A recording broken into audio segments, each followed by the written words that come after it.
పశ్చిమాసియాలో ప్రతీకార యుద్ధం పీక్స్కు చేరుకుంది. ప్రపంచానికి తీవ్రమైన నష్టాన్ని కలిగించే విధంగా యుద్ధం మారనుందనే అభిప్రాయాలు వెలువడుతున్నాయి.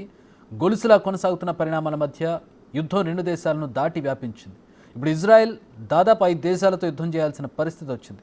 మరి ముఖ్యంగా 45 ఏళ్ల తర్వాత ఇరాన్కు ఇజ్రాయెల్కు మధ్య ప్రత్యక్ష యుద్ధం జరిగే అవకాశాలు కనిపిస్తున్నాయి. మొత్తానికి మిడిల్ ఈస్ట్ అత్యంత భయంకరమైన క్షణాలతో పోరాడుతోంది. ఇకపై ఏం జరగనుంది? ఇజ్రాయెల్ ప్రతీకార దాడులు ఎలా ఉండబోతున్నాయి?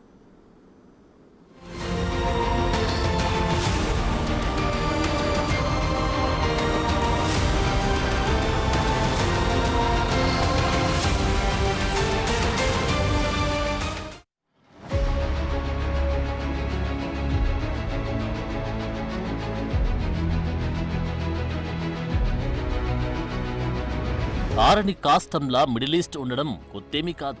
కానీ ఇప్పుడు పరిస్థితి మరింత విషమంగా కనిపిస్తుంది.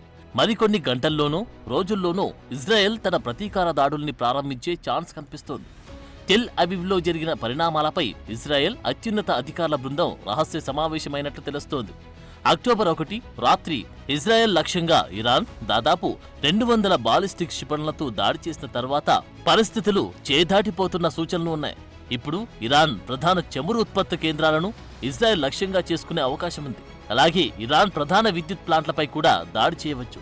ఇది నిజంగా జరిగితే అమెరికా ఆంక్షల కారణంగా ఇప్పటికే దెబ్బతిన్న ఇరాన్ ఆర్థిక వ్యవస్థకు ఇది తీవ్రమైన ఎదురుదెబ్బ అని చెప్పాలి. అదే సమయంలో ఇరాన్ మౌలిక సదుపాయాలు, ఇంధన భద్రతపై కూడా దెబ్బపడుతుంది. ఒక విధంగా ఇరాన్ అంతటా పలు వ్యూహాత్మక స్థానాలు లక్ష్యంగా ఇజ్రాయెల్ దాడులు చేసే అవకాశం కనిపిస్తోంది.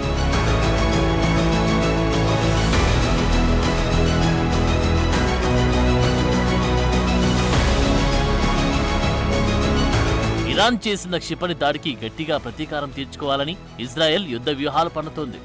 ఇరాన్ కూడా తమ క్షిపణి దాడికి ఇజ్రాయెల్ హద్దుమీరి ప్రతిస్పందిస్తే తిరిగి దెబ్బతీస్తానని ప్రతిజ్ఞ చేసింది.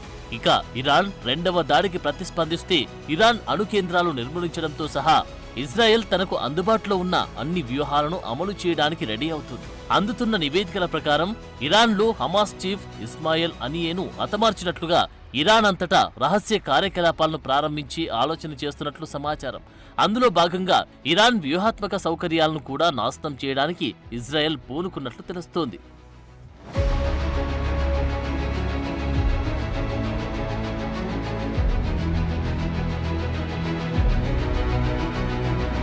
ఇటీవల ఇజ్రాయెల్ రాయబారి రూవెన్ అజార్ ఓ ఇంటర్వ్యూలో మాట్లాడుతూ ఇరాన్ క్షిపణి దాడికి ప్రతిస్పందనగా చాలా నిర్మాణాత్మకంగా, వ్యూహాత్మకంగా ఖచ్చితమైన దాడులకు సిద్ధపడుతున్నట్లు వెల్లడించారు. అయితే ఇరాన్ బ్యాగ్డ్ ఉగ్రవాదులు, రాడికల్స్ లక్ష్యంగా ఈ దాడులు ఉండే అవకాశం కనిపిస్తోంది. ఇటీవల ఇజ్రాయెల్ ప్రధాని బెంజమిన్ నెతన్యాహు ఇరాన్ ప్రజలను ఉద్దేశించి నేరుగా ప్రసంగిస్తూ ఇరాన్ ప్రజలకు ఇజ్రాయెల్ అండగా నిలుస్తుందని, త్వరలో విముక్తి పొందుతారని అన్నారు.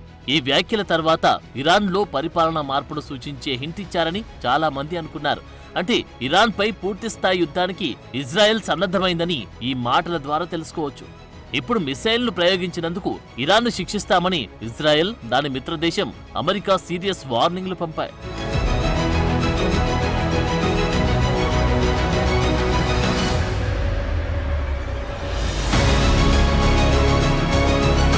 హిజ్బుల్లా అధినేత హసన్ నస్రల్లాను ఇజ్రాయెల్ మట్టుబెట్టిన తర్వాత Iran supreme leader Ayatollah Ali ఖమేనీని రహస్య ప్రదేశానికి తరలించారు. ఆయనే ఇజ్రాయెల్పై ఇరాన్ దాడికి ఆదేశాలిచ్చినట్లు అనుకున్నారు. తర్వాత ఆయన అండర్ గ్రౌండ్ కు వెళ్లాడని పాశ్చాత్య మీడియా కథనాల నేపథ్యంలో అక్టోబర్ 4న శుక్రవారం ప్రార్థనలు తానే నడిపిస్తానని ఖమేనీ బయటకు రావడం ఇజ్రాయెల్ను బహిరంగంగా సవాల్ చేయడమే అనే అభిప్రాయాలు వెలువడుతున్నాయి. ఇక ఇరాన్ క్షిపణి దాడిని పెద్ద తప్పుగా అభివర్ణించిన ఇజ్రాయెల్ ప్రధాని బెంజమిన్ నెతన్యాహు దానికి టెహ్రాన్ మూల్యం చెల్లించుకుంటుందని అన్నారు. శత్రువులపై ప్రతీకారం తీర్చుకోవాలని ఇజ్రాయెల్ సంకల్పం ఇరాన్కి అర్థం కాలేదని నెతన్యాహు అన్నారు. అయితే ఈ వ్యాఖ్యలు కొన్ని రోజుల్లోనే మిడిల్ ఈస్ట్లో తీవ్రమైన ప్రమాదకర పరిస్థితులను సూచిస్తున్నాయి.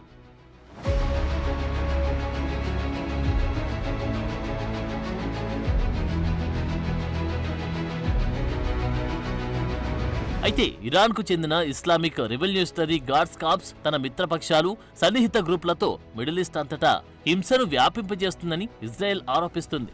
కొన్ని అరబ్ ప్రభుత్వాలు కూడా ఇదే మాట చెబుతున్నాయి. ఈ నేపథ్యంలో ఇటీవల ఇరాన్ ప్రయోగించిన క్షిపణుల్లో కొన్ని ఇజ్రాయెల్ ఎయిర్ డిఫెన్స్ వ్యవస్థలోకి చొచ్చుకుపోయాయి. 1979లో షాను తొలగించి ఇస్లామిక్ రిపబ్లిక్గా అవతరించిన ఇరాన్ యూదు రాజ్యమైన ఇజ్రాయెల్ను ధ్వంసం చేసే అవకాశం కోసం చాలా కాలంగా ఎదురుచూస్తోంది. ఇక ఇజ్రాయెల్ కూడా సరిగ్గా ఈ అవకాశం కోసమే వేచి ఉంది.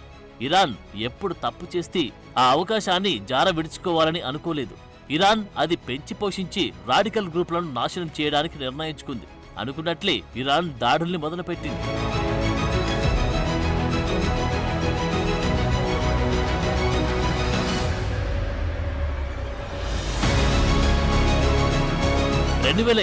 ఏప్రిల్లో ఇలాంటి పరిస్థితి వచ్చినప్పుడు ఇజ్రాయెల్పై దాని మిత్ర దేశాలు ఒత్తిడి తెచ్చి సంయమనం పాటించేలా చేశాయి. అయితే ఈసారి అలాంటి పరిస్థితి లేదు. లెబనాన్, గాజా, యెమెన్, సిరియాలో తన ప్రత్యర్థులందరినీ ఒకేసారి ఎదుర్కోవాలని ఇజ్రాయెల్ గట్టిగా నిర్ణయించుకుంది. ఈ విషయంలో నెతన్యాహు ప్రభుత్వం వెనక్కి తగ్గేలా కనిపించడం లేదు. ఇరాన్ను ఇప్పుడు కాకపోతే ఇంకెప్పుడు కొడతామన్నట్లు ఇజ్రాయెల్ పాలకులు భావిస్తున్నారు. దాడి ఖాయంగా కనిపిస్తున్నా అది ఎంత తీవ్రంగా ఉంటుందనేది ఇప్పుడు అంతర్జాతీయంగా ఆందోళనలు పెంచుతున్నాయి.